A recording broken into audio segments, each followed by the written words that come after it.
Grace. We are so excited to have you with us. We're biology educators from SchoolOnX, and today we're going to take you to the front lines of a war that you might not even know you're fighting. That's so true, Grace. I mean, we're talking about a battle for survival that's happening inside your body right now. So forget what you think you know about health. We're about to pull back the curtain on this incredible microscopic battlefield within each of us. Okay, let's just start with a thought experiment. What if your body wasn't just, well, you?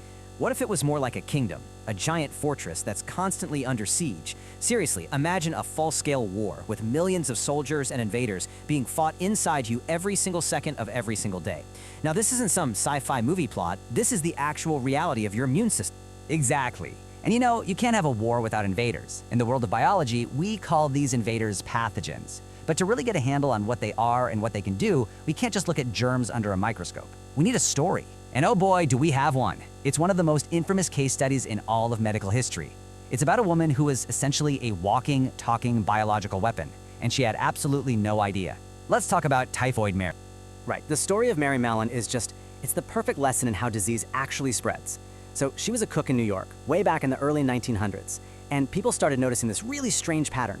Everywhere she went to work, a whole bunch of people would suddenly get sick with typhoid fever. But here's the crazy part. Mary herself felt totally fine. She was what we call an asymptomatic carrier. Her body was hosting the dangerous Salmonella typhi bacteria, but she wasn't showing any symptoms at all. So through the very food she was carefully preparing for families, she was unintentionally causing outbreak after outbreak. It's just such a powerful reminder that an invisible invader can do massive damage, even through a perfectly healthy-looking host. And that brings us right to our enemy's official name. The invader in Mary's story, Salmonella typhi, is a textbook example of a pathogen. So what is a pathogen? Well, it's any organism, could be a bacterium, a virus, even a fungus, that basically declares war on its host. Its whole mission is to set up camp in or on your body, and by doing that, it messes with your normal functions. And that's what causes disease.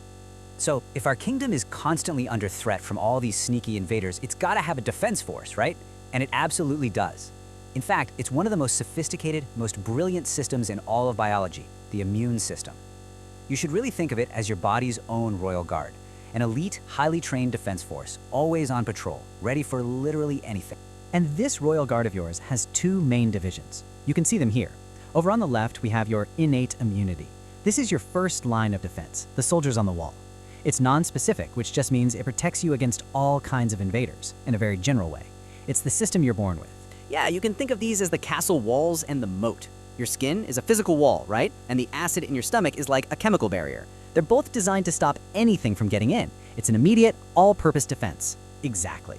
But then, look to the right. That is your acquired immunity. This is the specialized elite force, the special ops. It's pathogen-specific, which means it creates a custom-made weapon for each unique invader it meets. And most importantly, and this is the key, it has memory. Okay, so this memory feature is the absolute superpower of our acquired immune system. Think about it. The very first time you encounter a new pathogen, let's say the chickenpox virus, your body launches what we call a primary response. Now, this first fight is kind of slow, a little weak, because your defenses are basically studying the enemy, figuring out its weaknesses. But after it wins that first battle, it creates these things called memory cells. So the next time that same virus dares to show its face, your body unleashes a secondary response. And this response it's absolutely devastating. It is incredibly fast, massive, and perfectly targeted. That invader doesn't even stand a chance. And that right there is why you usually only get chickenpox once. Your body remembers. So how do these elite forces actually fight their battles? Well, they deploy a pretty incredible secret weapon, antibodies. You can think of these as the heat-seeking missiles of your immune system. They're produced by these specialized soldiers called B lymphocytes. And their structure is totally the key to their power. Every single antibody is made of 4 protein chains. 2 long ones we call heavy chains, and 2 shorter ones we call light chains. That's why you see it written as H2L2. This structure gives it this perfect Y shape for grabbing onto specific invaders and tagging them for destruction. This huge army of antibody proteins flowing through your blood and other body fluids, which ancient doctors used to call humors, is what we now call the humoral immune response. Pretty cool, right?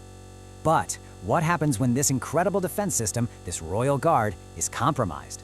I mean, what if the invaders have a secret trick to sabotage the generals? Or, and this is even scarier, what if your own soldiers turn against you? Well, that's when the kingdom faces its greatest crisis. And this brings us to a particularly clever and very dangerous invader, HIV, the human immunodeficiency virus. HIV is the ultimate saboteur.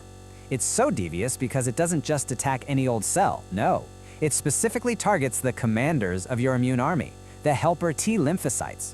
These are the very cells that are supposed to be coordinating the entire defense.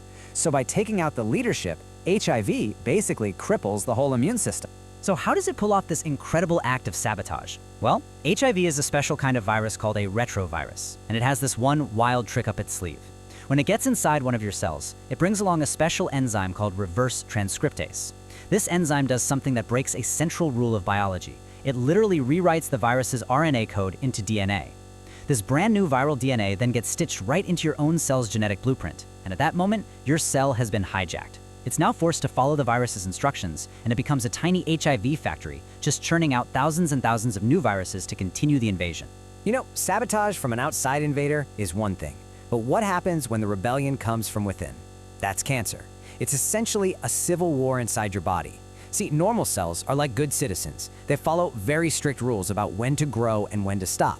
Cancer cells, they're rebels. They totally ignore these rules. They lose a property called contact inhibition, which is the signal to stop growing, and they just keep dividing and dividing, completely out of control, forming these dangerous masses we call tumors.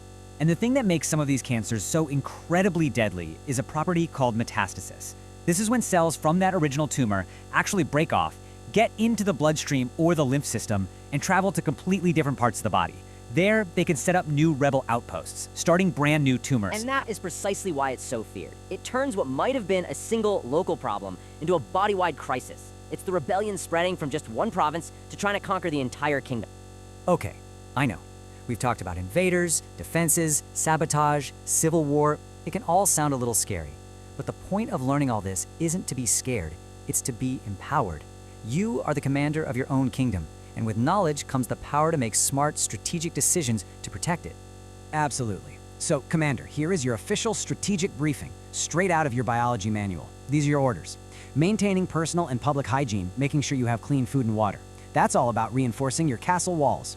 Getting your vaccinations. That's like running elite training simulations for your special forces, giving them the memory of the enemy before the real battle even starts.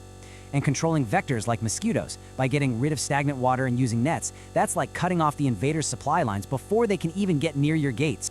So here's the big takeaway from all this. Your immune system is your silent, tireless guardian. It's fighting millions of unseen battles for you every single day. The knowledge you gain with us here at SchoolOnX gives you the power to stop being a bystander and start being an active commander in that fight. That's right. The war is happening whether you know about it or not. So the only question left is, now that you're armed with this knowledge, how will you help your body win? Thanks for joining us for this deep dive.